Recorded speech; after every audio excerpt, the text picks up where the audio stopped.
I never get out of Los Angeles. I'm working all the time. I have weekends off. That's all I have. But I have heard so much about this play, and everyone raves about it. You won a Tony Award for it. Congratulations. Well, thank you very much.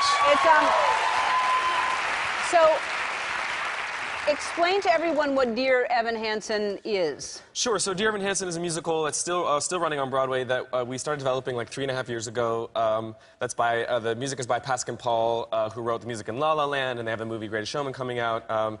And it's about a really lonely, sort of anxiety-ridden teenager who sort of struggles to connect, and that's kind of like amplified by hyperconnectivity and social media and all that good stuff. And so I think fabricates this big lie that the whole show is about a friendship that he had with a kid in his class that was untrue, with a kid that has taken his own life. And through this fake friendship kind of finds like a new confidence and a new sort of voice, although it's kind of predicated on a lie. So it's sort of this moral story of whether or not that's sort of the right path or not. And then social media also plays a big role in it. There's like lots of projections and sort of interjections from the world around him. But it's a really, I mean, all Broadway is intense, because how many shows a week did you do? Well, we did 8 shows a week. So we did a production in D.C., a production off-Broadway, and now on Broadway. So it's been quite a long journey, and we do 8 a week. And it's a lot of sort of discipline and a lot of, like, not eating dairy or gluten and not, you know, going out, not drinking, and not smoking. It's I mean, I agree with all those things anyway, but why not the dairy and gluten? What's that got to do with performing? So, as a singer, it causes a lot of mucus. Like, it's bad for, and also in the show I had to cry a great amount, so there's a lot of, like, mucus coming out anyway, not to be disgusting, but,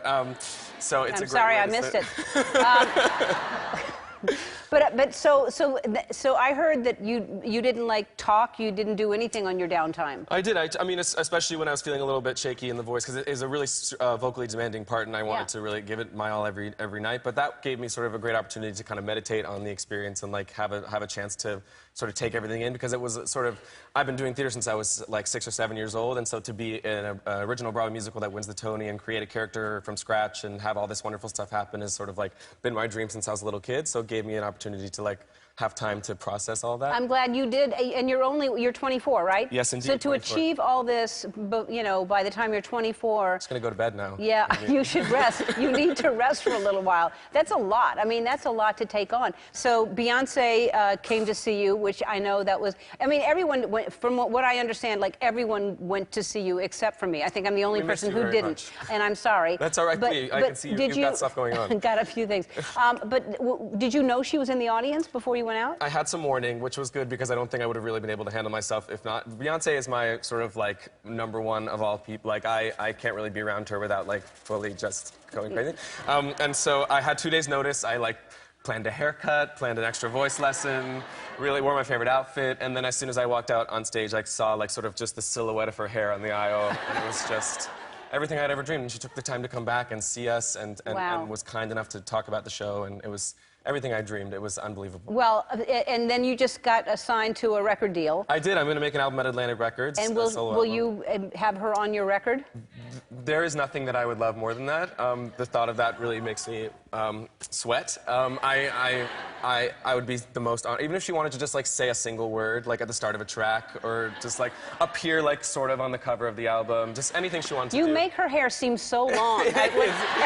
Every time you motion her hair, it gets longer and longer. It's just a wavy sea of glory. Of glory. It is a wavy, you're right, it's a wavy sea of glory. All right, well, it's so nice meeting you, and thanks for being here. It's my pleasure. And congratulations on everything that's going on in your life, and you're in Sexiest Man in People, and so you're a sexy man, and you've got all these things going on. So the name of the book is Dear Evan Hansen, Through the Window. Everyone in the audience, you're going home with a copy.